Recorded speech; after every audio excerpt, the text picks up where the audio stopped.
আসসালামু আলাইকুম রাহমাতুল্লাহ বরকাতু। যারা অনেক দিন যাবৎ পুরাতন আমাশায় ভুগতেছেন, এমন একটা আইটেম বলে দিব, ইনশাল্লাহ মাত্র 7 দিন ব্যবহার করবেন, ক্লিয়ার।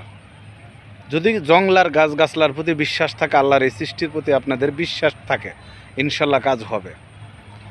আম গাছের ছাল নেবেন, জাম গাছের ছাল নেবেন, জিকার গাছের ছাল নেবেন, বেল গাছের ছাল নেবেন। এই সমস্ত ছাল 60-70 গ্রাম করে নেবেন প্রতি গাছের থেকে।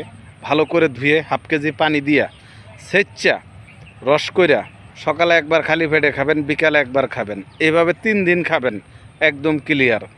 যাদের একটু রয়ে যায়, যে মনে হয় যার একটু রয়েছে, 7 দিন খাবেন, একদম চিরতরে ক্লিয়ার।